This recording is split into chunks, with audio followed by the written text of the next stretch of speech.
excited to be talking to Priscilla today.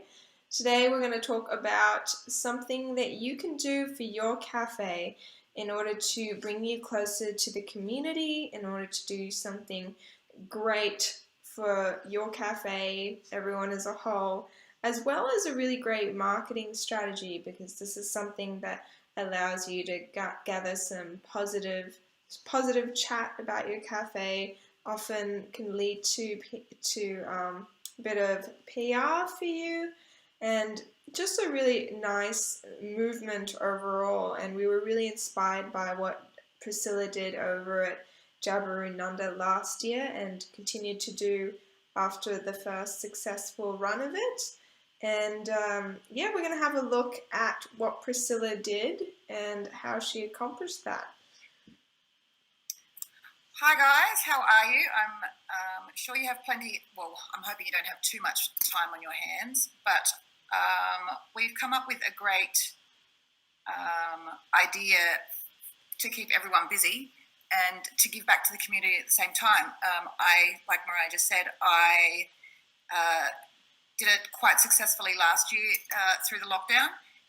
I guess the bonus thing is there that it kept all my staff employed at that time. Being the first lockdown, we didn't have any government incentives or financial support for all the workers. So my main priority when lockdown happened was I was trying to avoid as much as I could having to let go or stand down any of my staff, which I did quite well. We set up a GoFundMe page. So at the time I had two cafes. One in the city and one in the suburbs in Nunda. We closed down my CBD cafe and all the staff based themselves at Nunda while we did a GoFundMe page. We did it for the essential workers at the time. Obviously, being the first lockdown and we didn't have that much information on COVID. Our medical teams and all our emergency and essential workers were working around the clock to try and keep us all safe. So I thought of setting up a GoFundMe page to get donations from the community and from the cafe's social media pages to help us, I guess, say thanks and give back to the community as well. We fed 973 workers, all between hospitals, retirement villages.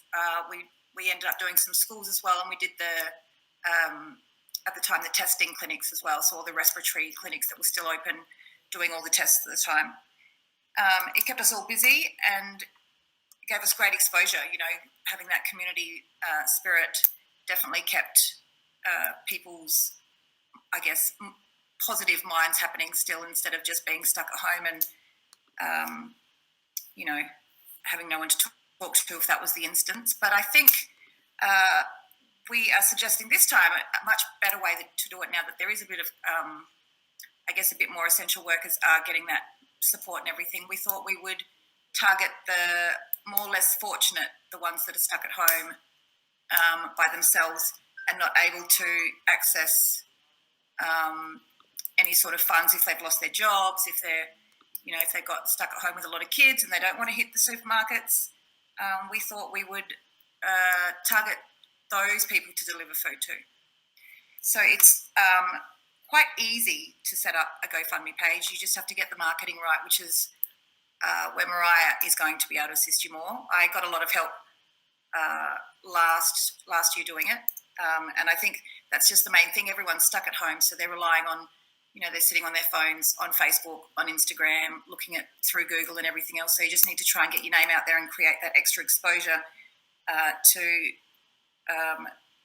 get those donations in, so you all keep working and help all the others that aren't able to work, I guess. So it was fun. The team stayed together, they stayed positive, and being the lockdown that it was such a long lockdown, it kept us all busy and in routine. We were still getting up every morning. We kept our minds busy and we weren't stuck at home as much as we would have been if we weren't doing that assignment.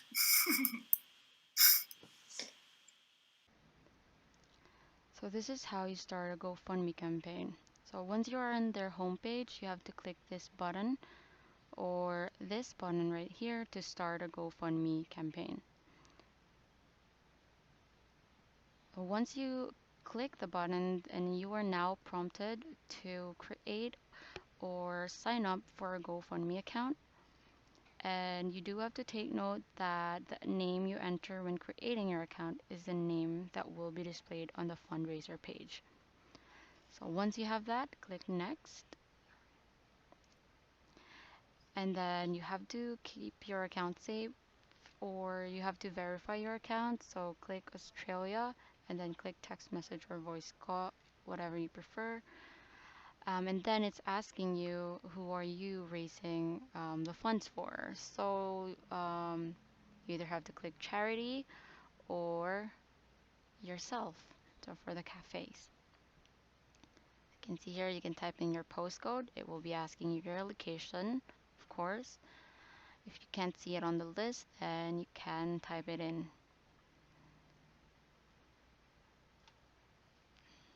So this is just an example postcode.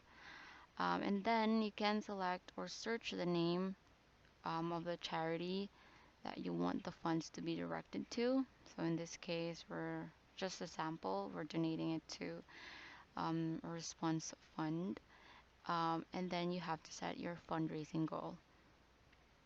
So usually it's $1,000, a goal of $1,000.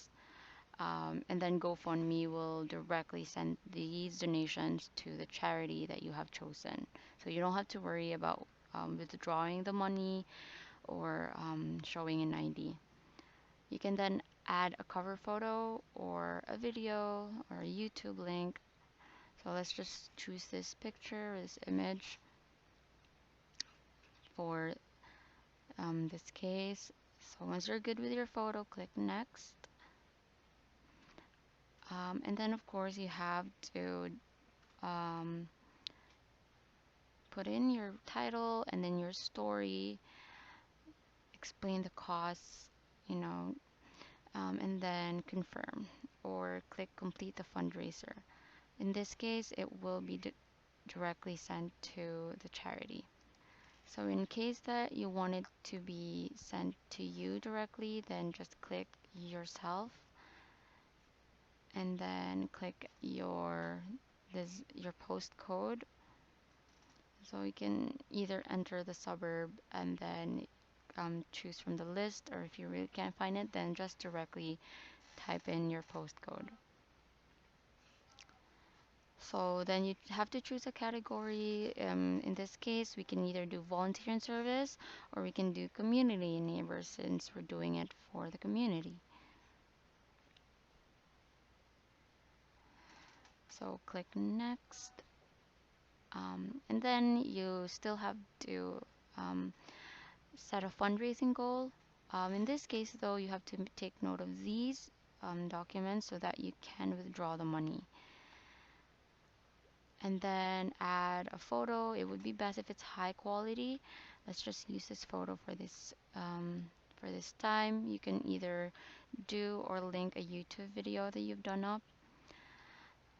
And then you can tell your story here. You can put in the title and why are you doing the fundraising on this text field.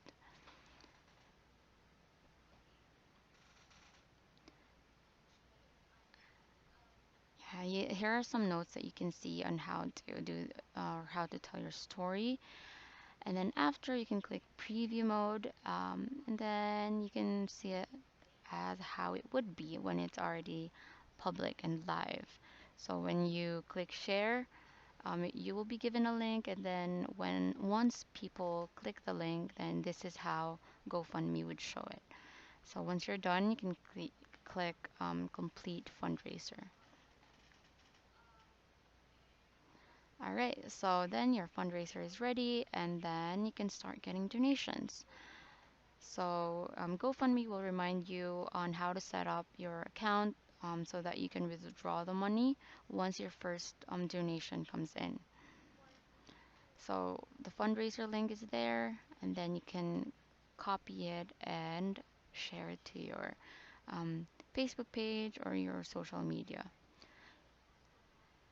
So that is how you also would access your fundraiser. So go to the top right corner and then on the drop down, click fundraisers, and then your fundraisers will just show up on the options, and then click on the fundraiser, and then you can see your donors here and the status of the fundraiser. Yeah, so this is how you do it. Guys, how it essentially works, and correct me if I'm wrong, Priscilla, is the GoFundMe page is in order to fund staff for people that otherwise are not getting support from the government or otherwise wouldn't have a job, so that they can create meals for people that once again can't afford it. Maybe they're homeless, maybe they've lost all sorts of income and they aren't able to get support from anywhere. So to really help all those people who are particularly vulnerable. So last year we were focusing more on, essential workers and people that were putting themselves out there and really jeopardizing themselves for the community. But a lot of those are supported financially. So we're looking at the people that really are very completely hopeless at the moment and wanting to support them and share and create that cycle. And so, Priscilla, how did you get the word out last when you did it, and what worked for you? We worked a lot with our social media pages. So, like I said before, everyone's sitting at home now, bored, and the majority of them are probably flicking through their social media pages. So, we reached out and started liking all the community pages for your suburb or your shire, I guess you could say, over there, or your council area. So getting out onto all the community pages, joining them, putting posts up there, finding it, sharing it to all your contacts. So once you've set up a GoFundMe page, it obviously creates like a landing page for you, and it gives you a link. So I just blasted it out to every one of my email contacts, especially for the cafes. If you've got a good contact address book, then you've had contact with those people at some stage, so they'll hopefully remember who you are. Chuck up a little spiel about this is what we're doing to try and help the community out during the lockdown, and just ask them to donate anything from as little as $5. It's we worked it out last year with the meals that we were making. It worked out to be about $2.37 for a meal, and it was, it was quite a substantial meal. So for if you put in your letter when you're inviting people to donate, if you put that in there as a little bit of so it gives them an idea of how much $5 gives, you're almost feeding, two people. So $10 feeds a family of four, basically. Amazing. So it's, when you put it into those sort of, I don't know what you call it. What do you call it? That kind of perspective. Yeah, it gives you perspective. Yeah, it's like of the scale, how you could help so much. Yeah, and it's get your staff to share it on their Facebook pages and ask them to share it. So it's, like a snowball effect, like anything viral goes. If everyone keeps sharing it, the word gets out there faster and further out to more people. So, emailing all your friends, messaging all your contacts in your phone, getting your staff to do the same, putting some posters up around the cafe and on all the windows. And we help we help with the posters, so we have an artwork request form that we're going to show you, and on the form you can just request that poster and we can tailor it to your cafe. So we can tailor it to who you're targeting in your cafe, so that you can focus on making this happen and we can focus on helping you spread the word. And so, Priscilla, what kind of food did you make? We did big bulk meals. Like, we weren't sure how many donations we would get at the start. So we sort of planned a menu that would last a little bit in the fridge. We were, I guess when we first started, we were planning on going to all the hospitals, so they all had to be individually packaged. But once you get out to, if you're going to your community centres, going to your Meals on Wheels or your, your salvos and all those places where the less fortunate can go in to get a free meal, you can just put it on a big tray or in a big pot. So lasagnas, spaghetti bolognese, rice dishes, pastas, potato bakes, things that are substantial that are going to fill them. Still got healthy things, stir fries, curries. There's so many, and they're, when made in bulk, ultra cheap to make, and ultra tasty as well if you make it right. I've still got some recipes that I can share as well that we used from last year. So they're all costed out, and like I said, they're $2.50, $2.57. I think they were each person, the max. So it's helpful. It's definitely helpful. You just have to get the word out there and ask everyone you can. Put it on your Facebook page and ask everyone to share it, and to get the community aware of it. It won't take long at all. And so this is such a wonderful incentive, for the community. And wanted to ask, how do you feel that benefited your cafe? Did you see anything come back as a result of that, or do you feel like it helped your brand or anything?